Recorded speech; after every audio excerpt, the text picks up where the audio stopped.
Hello everyone, welcome to me figure my self engineer Deepanshu Rathi. और आज मैं फिर आ गया हूँ आपके सामने डे 5 के अकॉर्डिंग एक नया बैच लेकर, जिसके अंदर हम आज पढ़ेंगे क्या जीके का एक नया चैप्टर जिसका नाम है डीपीएसपी राज्य के नीति निर्देशक तत्व। तो डे 1, डे 2, डे 3 के अंदर हमने फंडामेंटल राइट्स कंप्लीट करे हैं। डे 4 के अंदर हमने कुछ टेस्ट आपको प्रोवाइड करवाए हैं।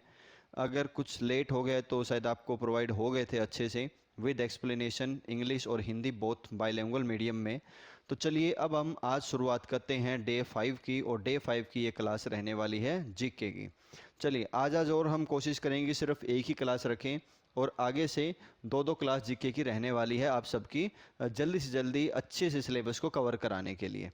तो चलिए, जैसा कि आपको पता है कि मी फिगर पे दिल्ली पुलिस का बैच स्टार्ट हो गया है, कंप्लीट आपको कराया जाएगा यहाँ पर इस बैच को। इसी के साथ साथ ये पोस्ट हमें पता है कि 7,547 कम पोस्ट नहीं है। हर रोज़ यही पेज क्यों दिखाया जाता है? क्योंकि ये पेज से आपको क्या मिलेगा? मोटिवेशन मिलेगा, आपको स्ट्रेंथ आएगी कि पोस्ट बहुत ज़्यादा है, हमारा भी सिलेक्शन हो सकता है। चलिए नेक्स्ट अगर हम आगे बात करें तो टेस्ट सीरीज जो कि शुरू हो चुकी है। चैप्टर टेस्ट 90 रहने वाले हैं हमारे पास, रिवीजन पैक है, सेक्शनल टेस्ट है और फुल लेंथ टेस्ट। ऐसी बहुत सारी बेहतरीन फैसिलिटी आप सबके लिए यहाँ पर अवेलेबल है। इसके बाद अगर हम बात करें तो हमारा मोटो क्या है? वर्दी पक्की तुम्हारी, 60 दिन में करो तैयारी। चलिए अब हम बढ़ते हैं हमारी नेक्स्ट और सबसे इम्पोर्टेंट स्लाइड की। जो भी ये सारी चीज़ें हैं, मटेरियल है, पीडीएफ्स है, टेस्ट है, ये सब चीज़ें हमें कहाँ पर मिलेगी, किस तरीके से रहने वाली है, तो सब चीज़ें आपको यहाँ पर मी फिगर की वेबसाइट पर, जैसा कि आप देख पा रहे हैं, www.mefigure.in पर आपको मिल जाएगी। तो जितना ज़्यादा हो सकता है आप इसको शेयर करें, अपने दोस्तों के साथ बांटें और उन्हें बताएं कि अब आपके आसपास के एरिया में एक एकेडमी आ गई है जो ऑफलाइन ऑनलाइन दोनों तरीक़ों से आपको तैयारी करवा रही है। चलिए इसी के बाद अगर हम आगे बात करते हैं तो चलते हैं हमारे आज के चैप्टर, जिसका क्या नाम है? डीपीएसपी। डीपीएसपी का क्या मतलब है?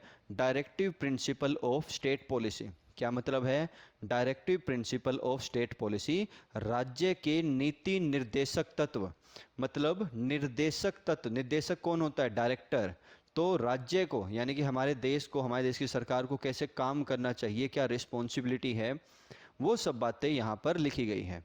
ठीक है, तो थोड़ा सा अगर इसके बारे में हम पहले जान लें तो क्या खास बातें हमें पता होनी चाहिए। डीपीएसपी हमारे संविधान के पार्ट 4 के अंदर लिखा गया है। कहाँ पर लिखा गया है? पार्ट 4 के अंदर लिखा गया है। कितने से कितने? 36 से लेकर 51 तक इसके अंदर क्या आते हैं? अनुच्छेद आते हैं, आर्टिकल्स आते हैं। इसी के बाद अगर हम आगे बात करें तो एक 42वां संविधान संशोधन हुआ था, कॉन्स्टिट्यूशन अमेंडमेंट एक्ट। कब होता है ये? 1976 में। और यहाँ पे फंडामेंटल राइट से ज़्यादा पावरफुल किसे बना दिया गया? डीपीएसपी को बना दिया गया। फंडामेंटल राइट से ज़्यादा पावरफुल किसे बता दिया गया? डीपीएसपी को बता दिया गया। और क्या खास चीज़ है? अगर हमें सरकार को डीपीएसपी को लागू करना है तो कुछ मौलिक अधिकारों का, कुछ फंडामेंटल राइट्स का क्या हो सकता है? हनन हो सकता है।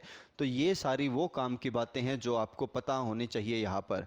क्या क्या? डीपीएसपी भाग 4 में 36 से 51, 42वें संविधान संशोधन में डीपीएसपी को ज़्यादा पावरफुल बताया गया, ज़्यादा मान्यता दी गई, और कुछ फंडामेंटल राइट, मौलिक अधिकारों का हनन हो सकता है। किस प्रक्रिया में हो सकता है? जब हमें डीपीएसपी को लागू करना हो। इसी के साथ साथ अगर हम आगे कुछ और थोड़ा सा डिटेल में पढ़ें तो डिटेल्स क्या आएगी कि डीपीएसपी हमारे 3 भागों में बांटे गए हैं। कितने भागों में बांटे गए हैं? 3 भागों में डीपीएसपी हमारे बांटे गए हैं। इन 3 भागों में सबसे पहला जो भाग है वो क्या रहता है? सामाजिक रहता है। क्या रहता है? सामाजिक रहता है, सोशलिस्ट। दूसरे वाला भाग जो हमारा भाग है वह क्या है? गांधीवाद। क्या भाग है? गांधीवाद। और तीसरे नंबर पे जो तीसरा भाग है हमारा वो है उदार बौद्धिक। उदार बौद्धिक, जिसे हम इंग्लिश में क्या बोलते हैं? लिबरल इंटेलेक्चुअल बोलते हैं। क्या बोलते हैं? Liberal intellectual. तो ये सारी चीज़ें आपकी बेसिक हो गई एक बार के लिए हमारे संविधान के लिए। ठीक है, चलिए अब इसके बाद पहला प्रश्न हम पढ़ते हैं यहाँ पर कि भारतीय संविधान में राज्य के नीति निर्देशक तत्व यानी कि डीपीएसपी कहाँ से लिए गए हैं, किस देश से कॉपी पेस्ट किए गए हैं, या उस देश को देखकर हमने हमारे वाले के बारे में लिखा है। तो मी फिगर की साइड से ये सारी की सारी तैयारियां आपको करवाई जा रही है। भूलिएगा मत, ज़्यादा से ज़्यादा को शेयर कीजिए इन सब चीज़ों को। और बढ़ते हैं हमारे आंसर की तरफ। तो हमारा आंसर क्या होगा? आयरलैंड से। ऑप्शन नंबर बी इसका क्या होगा? करेक्ट आंसर होगा। डायरेक्ट क्वेश्चन है ये। चलिए क्वेश्चन नंबर 2 बिल्कुल सिंपल सा। अभी मैंने सारी डिटेल सब चीज़ें आपको बताई हैं, तो बताइए क्या आंसर रहेगा। राज्य के नीति निषेध तत्वों का उल्लेख भारतीय संविधान के किस भाग में है? इंडियन कॉन्स्टिट्यूशन के कौन से पार्ट में डीपीएसपी का जिक्र किया गया है? तो क्या आंसर आ जाएगा हमारे पास? पार्ट 4। कौन सा भाग? पार्ट 4। कितने से कितने अनुच्छेद हैं? 36 से 51 तक है। कितने से कितने हैं बच्चों? 36 से 51 तक है। चलिए आगे नेक्स्ट क्वेश्चन हमारे सामने। भारतीय संविधान के किन अनुच्छेदों में राज्य के नीति निषेध तत्वों का उल्लेख है?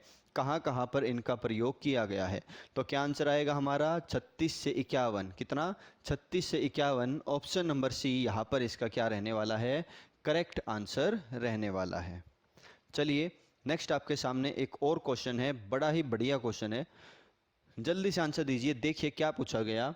संविधान का वह कौन सा भाग है जो संविधान के निर्माताओं के मस्तिष्क और उद्देश्यों को प्रतिबिंबित करता है? कि संविधान बनाने वाले जो लोग थे उनके मस्तिष्क में क्या चल रहा था, उनका जो मोटिव था, उद्देश्य था, वह क्या था, और वह संविधान के कौन से भाग में पाया जाता है? ठीक है, तो क्या आंसर आएगा? राज्य के नीति निर्देशक तत्व। क्यों आएगा? क्योंकि हम इस चैप्टर को पढ़ रहे हैं, आज सारे क्वेश्चन हम इस चैप्टर से रिलेटेड करेंगे, तो इसलिए हमें पता है कि राज्य के नीति निर्देशक तत्व इसका क्या रहने वाला है? आंसर रहने वाला है।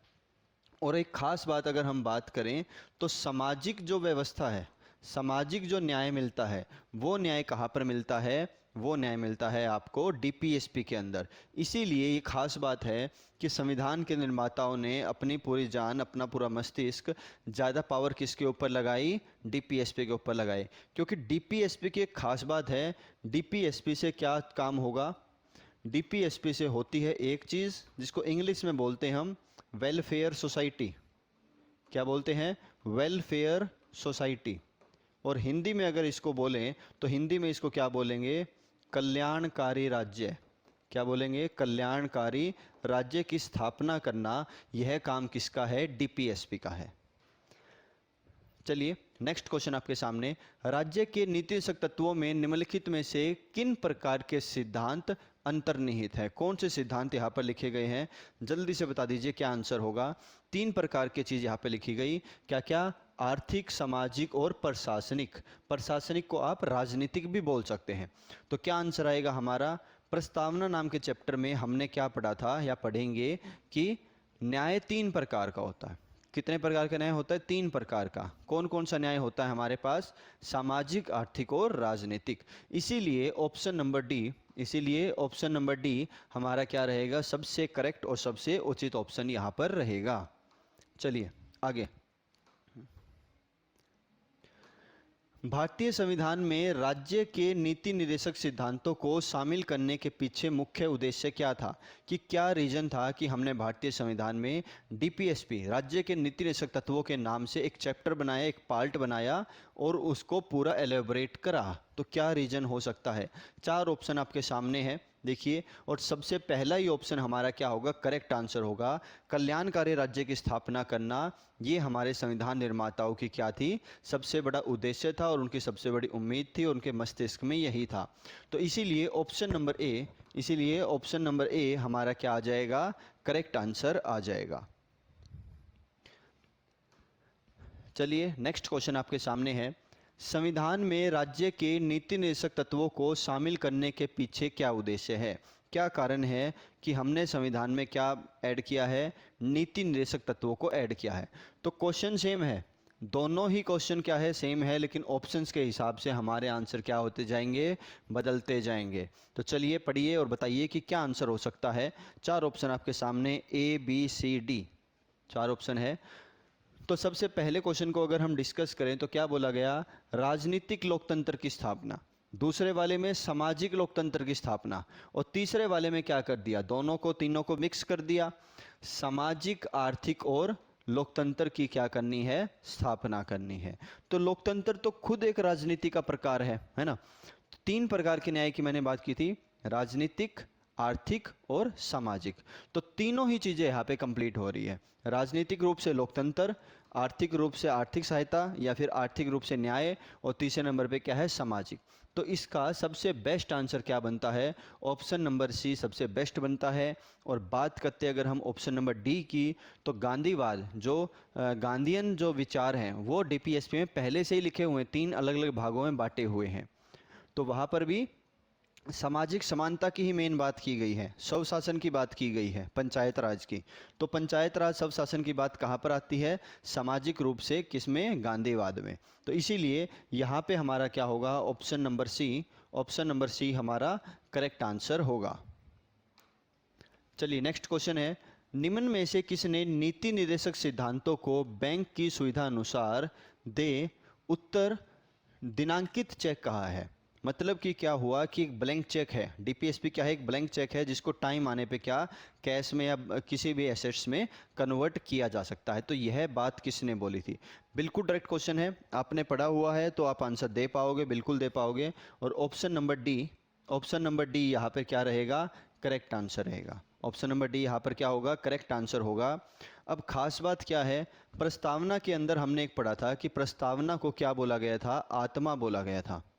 संविधान की आत्मा प्रस्तावना को बोला गया था। और यह बात किसने बोली थी, तो यह बात किसने बोली थी, डॉक्टर बी आर अम्बेडकर ने बोली थी। किसने, डॉक्टर बी आर अम्बेडकर ने, जो कि कौन है, फादर ऑफ कॉन्स्टिट्यूशन है। अब एक पर्सन और है, आत्मा व हृदय, आत्मा व हृदय, यह बात किसने बोली थी और किसको बोली थी।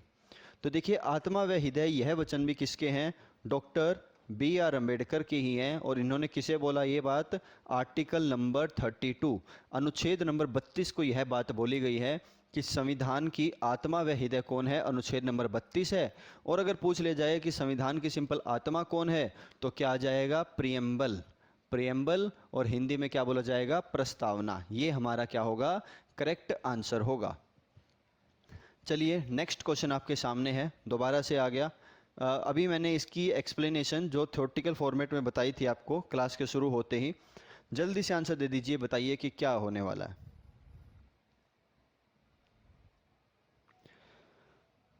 जल्दी बताइए कि क्या आंसर होगा यहाँ पर।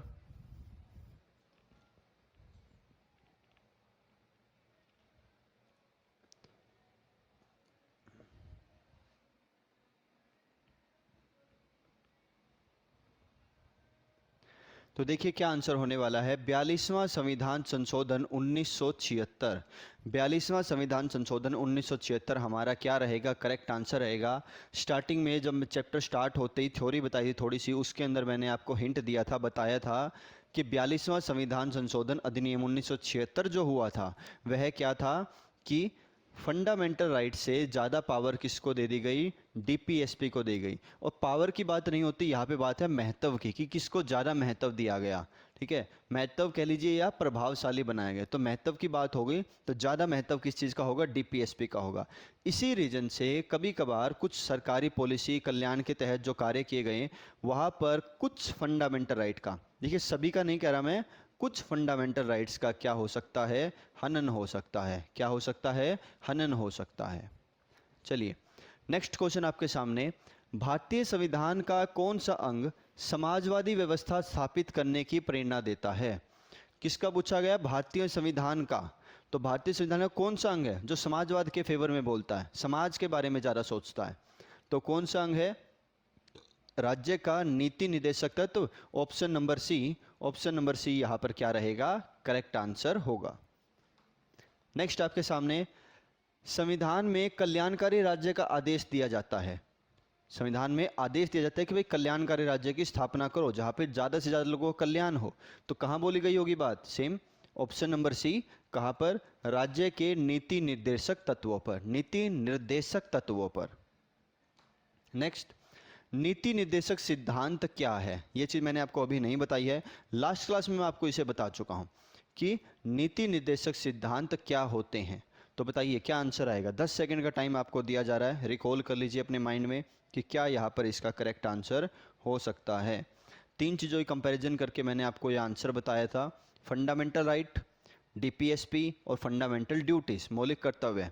और तीनों की कंपेरिजन में हमने क्या चीज़ पढ़ी थी, फंडामेंटल राइट्स, डीपीएसपी और फंडामेंटल ड्यूटीज।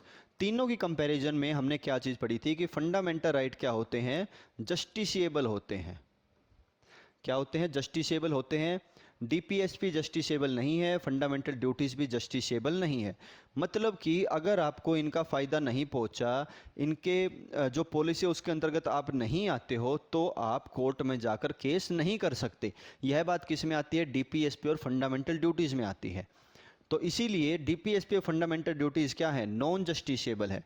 जस्टिसिएबल हमारा हो गया वाद योग्य है, जिसके ऊपर हम वाद विवाद कर सकते हैं, और ये वाद योग्य नहीं है, यहाँ पे वाद विवाद नहीं हो सकता। तो ऑप्शन नंबर बी यहाँ पर इसका क्या रहेगा, करेक्ट आंसर है।